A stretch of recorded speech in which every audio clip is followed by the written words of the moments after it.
प्रदेश इन दिनों चर्चा में है। केवल इस बात के लिए चर्चा में नहीं है कि उत्तर प्रदेश में एनकाउंटर हो जा रहे हैं और जिनके इनकाउंटर हो रहे हैं वो लोग ही इनकाउंटर पर सवाल उठा दे रहे हैं। परिवार जन आरोप लगा रहे हैं कि झूठे इनकाउंटर हो रहे हैं। उत्तर प्रदेश केवल इसलिए भी सुर्खियों में नहीं है कि वहां जो बुलडोजर चल रहा था उसे सुप्रीम कोर्ट ने रोका है। उत्तर प्रदेश केवल इसलिए चर्चा में नहीं है कि हर दिन कोई न कोई अपराध उत्तर प्रदेश को बदनाम कर रहे हैं। पुलिस कभी किसी के पैर में गोली मार रही है, किसी के सर में गोली मार रही है, लेकिन अपराध रुकने का नाम नहीं ले रहा। कानून और व्यवस्था ध्वस्त हो चुकी है। उत्तर प्रदेश में सरकार की चिंता इस बात की ज्यादा है कि कौन लोग कैसे इन चीजों को आगे बढ़ाएंगे कि दुकानों पर नाम लिखा है कि नहीं, दुकानों पर नाम किसका लिखा है, कितना लिखा है, इस बात की चिंता उत्तर प्रदेश में की जा रही है। लेकिन आज हम बात करेंगे उत्तर प्रदेश की एक ऐसी समस्या पर जो देश की चिंता होनी चाहिए। आज उत्तर प्रदेश इस बात के लिए खबरों में है कि क्या उत्तर प्रदेश में चुनाव प्रक्रिया सुचारू रूप से निभाई नहीं जा रही। क्या उत्तर प्रदेश में बीएलओ बदले जा रहे हैं। जी हां, उत्तर प्रदेश के सबसे प्रमुख विपक्षी दल समाजवादी पार्टी ने भारतीय जनता पार्टी सरकार के ऊपर यह आरोप लगाया है कि उत्तर प्रदेश में बीएलओ बदले जा रहे हैं और वहां के लोग अब आंदोलन करने के लिए सड़क पर उतर जा रहे हैं कि मैं जिंदा हूं। एक जमाने में एक गीत हुआ करता था कि तू जिंदा है तो जिंदगी के गीत पर यकीन कर, अगर कहीं है स्वर्ग तो उतार ला जमीन पर।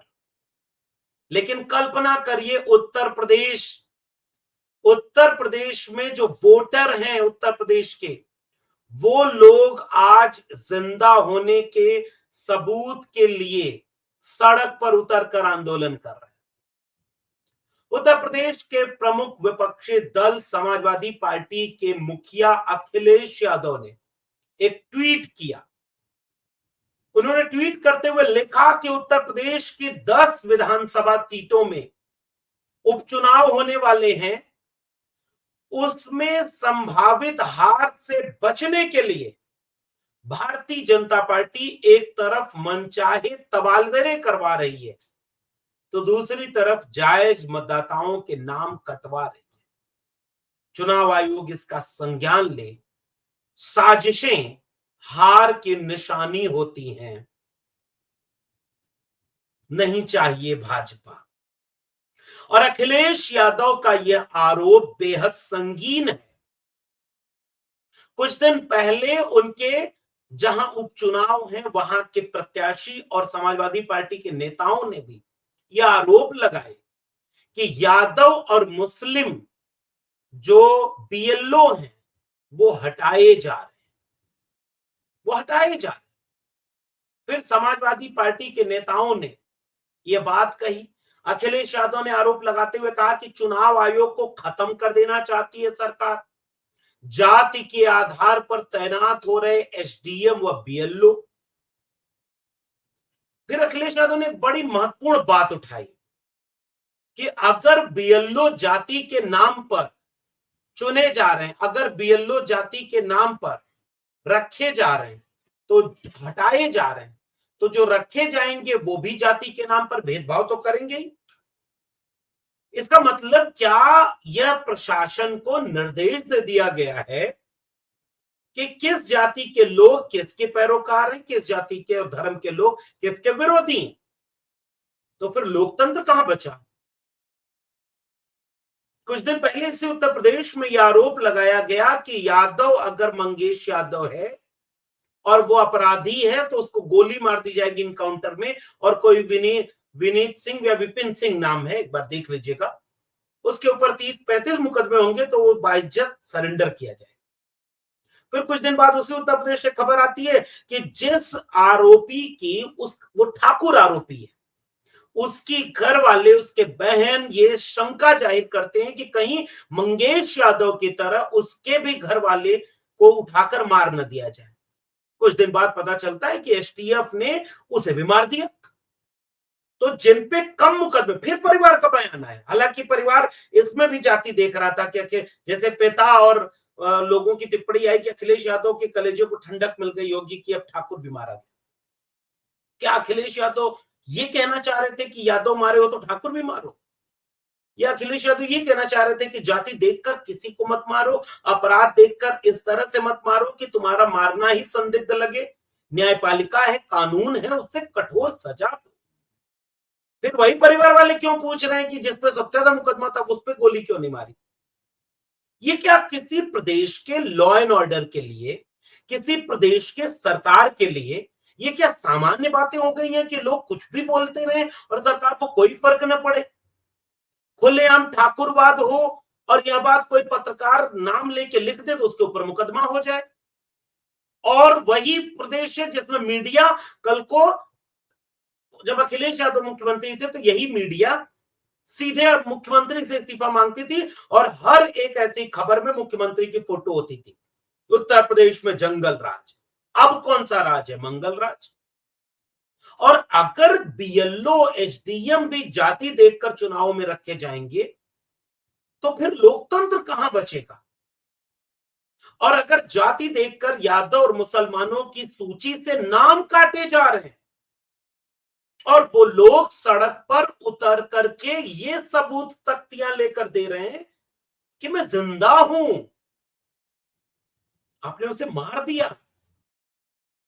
मैं आजमगढ़ का रहने वाला हूं और आजमगढ़ में मेरे गांव से चंद कदम की दूरी पर मुबारकपुर कस्बे का एक गांव है अमीलो, और वहां एक सज्जन है, मेरे पिताजी के बड़े पुराने मित्र रहे हैं, एक्टिविस्ट रहे। उनका नाम सरकारी कागजातों में खत मार दिया, मृतक घोषित कर दिया गया था और उनका नाम था लाल बिहारी। तो उन्होंने अपना नाम ही लिख दिया लाल बिहारी मृतक। बाद के दिनों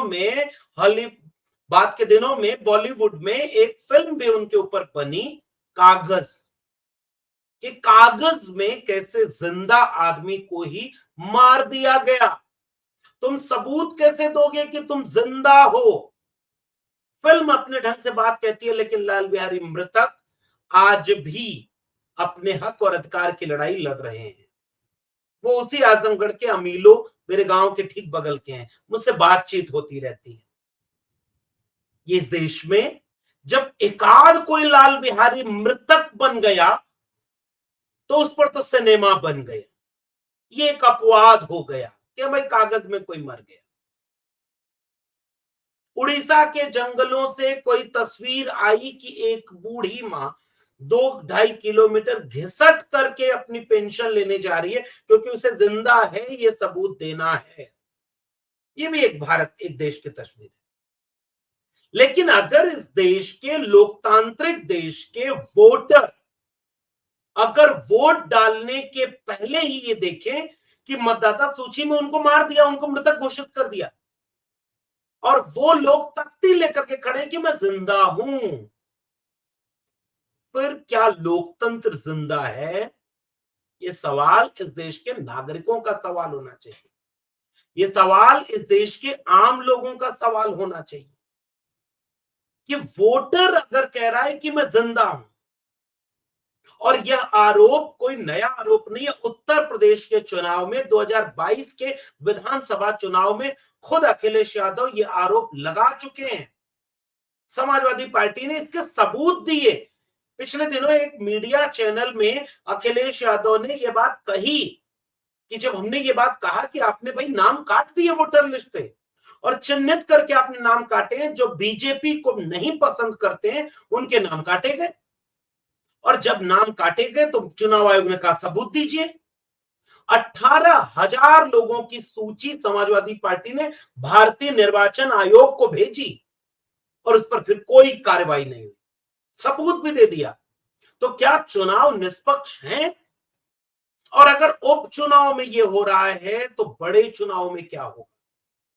समाजवादी पार्टी ने 23 तारीख को चिट्ठी लिख करके मुख्य निर्वाचन अधिकारी उत्तर प्रदेश लखनऊ को चिट्ठी लिखी कि जनपद कानपुर नगर के उपचुनाव में सीसा मऊ के अंतर्गत मुस्लिम बीएलओ को हटाकर उनके स्थान पर गैर मुस्लिम बीएलओ को नियुक्त किए जाने के विरुद्ध शिकायत जांच करवाकर जिम्मेदार अधिकारियों कर्मचारियों के विरुद्ध कठोर दंडात्मक कार्रवाई किए जाने के संबंध में। और फिर नीचे सूची दी है कि पहले बीएलओ का नाम कैसे खलील अहमद है और बाद में आशीष त्रिपाठी हो गया। ये क्यों हुआ? क्या महज संयोग है या प्रयोग है? इस बात की पड़ताल कम से कम इस देश के लोगों को करनी होगी। और यह बात उत्तर प्रदेश में सामान्य बात नहीं रही। अखिलेश यादव ने यह बात बाकायदे पूछी कि भाई क्या हो रहा है, चुनाव भी अगर निष्पक्ष ढंग से नहीं होंगे, क्या भारतीय जनता पार्टी जीतने के लिए अब इस स्तर पर उतर जाएगी? और जाति देख करके अगर किसी को हटा रही है तो जाति देखकर लगा भी सकती है। तो अगर हटाया गया इस आरोप में कि ये विपक्ष को फायदा पहुंचा सकते हैं, तो जिसको लगाया जा रहा है क्या वो सरकार को फायदा नहीं पहुंचाएंगे? वो भी उस सरकार को जो सत्ता में है, जो उनको मलाई दे सकती है, मन चाहे पोस्टिंग दे सकती है, मन चाहे वो दे सकती है।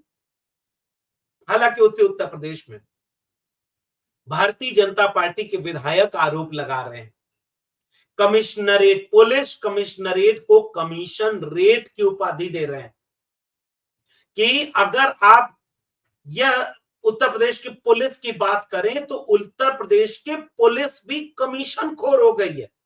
और ये बात कौन कह रहा है? भारतीय जनता पार्टी के विधायक कह रहे हैं। सुनिएगा ध्यान से इन बातों को। धर्मेश जी जो उत्तर प्रदेश के बीजेपी के विधानसभा के सदस्य हैं, धर्मेश जी 23 सितंबर को चिट्ठी लिखते हैं, बीजेपी के विधायक हैं, कि उत्तर प्रदेश में कमिश्नरेट का अर्थ अब हो जाना चाहिए कमीशन रेट। सबका बिक रही है, पुलिस बिक रही है, थाने बिक रहे हैं, फिर क्या होगा? और उसके बाद पता ये चल रहा है कि उसी उत्तर प्रदेश से खबर आ रही है कि उत्तराखंड के आलीशान कोठी से एक चर्चित नौकरशाह के 50 करोड़ की चोरी हो गई। और उत्तर प्रदेश की बात है, सब चुप रहे, मीडिया में खबर आई। खास बात यह है कि इतनी बड़ी चोरी होने के बाद भी साहब ने न तो मुकदमा दर्ज कराया और न कोई कार्रवाई होने दी। किसने? जिस नौकरशाह के घर में चोरी हुई। क्योंकि अगर मुकदमा दर्ज कराने जाओगे तो पूछेगी पुलिस, ना हो सकता है ये 50 करोड़ आए कहां से, तुम्हारी सैलरी तो इतने नहीं है। अंदर खाने चोरों का पता लगाने की कोशिश हो रही है। पूरा मामला गोपनीयता के साथ सलटाने के जतन किए जा रहे हैं। मीडिया में खबर छपी है, इसलिए चोरी से अधिक चर्चा मामले की चुप्पी पर हो रही है। गोपनीयता का आलम यह है कि साहब के बगलगीरों को भी इसकी भनक नहीं लगने दी गई। अब तो अफसरों की शाम की पार्टी में भी इस पर चर्चा हो रही है। बताने वाले यहां तक कह रहे हैं कि पूर्व चर्चित नौकरशाह तो बाहर से नॉर्मल दिखने की पूरी कोशिश कर रहे हैं, पर मैडम गहरे सदमे में है। कोई मैडम है वो यूपी की। अब ये क्या है? ये चोरी और क्या क्या हो रहा है? इसलिए उत्तर प्रदेश में एकदम अराजक स्थिति बनी हुई है। उत्तर प्रदेश में अराजकता का बोलबाला है। और मुख्यमंत्री का यह जो फोकस है वो इस बात पर है कि नेम प्लेट लगी कि नहीं दुकानों पर। नेम प्लेट लग जाए, सामानों का क्या होगा और किनके हाथों वो दुकान तक पहुंची। और मैं फिर से कह रहा हूं, बार बार कहूंगा, ये नाम लिखने की बात केवल हिंदू और मुस्लिम के नैरेटिव से, चश्मे से नहीं देखी जानी चाहिए। इसमें जाति भी है। किसका नाम छिपाया जाए, किसका नाम लिखा जाए?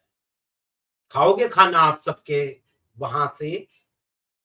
बताओ उत्तर प्रदेश के लोगों, इस पर सोचना आपको है। तो अगर बीएलओ हटाए जा रहे हैं धर्म और जाति देखकर, तो यह मामला केवल उत्तर प्रदेश का नहीं है। यह मामला पूरे देश के लोगों के लिए चिंता का विषय होना चाहिए। अगर वोटरों के नाम जाति और धर्म देखकर काटे जा रहे हैं कि वो यादव है, मुस्लिम है, तो वोटर का नाम काट दो और वोटर तख्ती लेकर घूम रहा है कि मैं जिंदा हूं। फिर से मेरा सवाल रहेगा कि फिर लोकतंत्र कितना जिंदा है और लोकतंत्र के नागरिक कितने जिंदा हैं? चुनाव आयोग जिंदा है क्या? हम और आप जिंदा हैं क्या? ये सवाल अपने आप से पूछिएगा, इससे पहले कि पूछने में देर हो जाए और पूछने लायक ही ना बचे। शुक्रिया।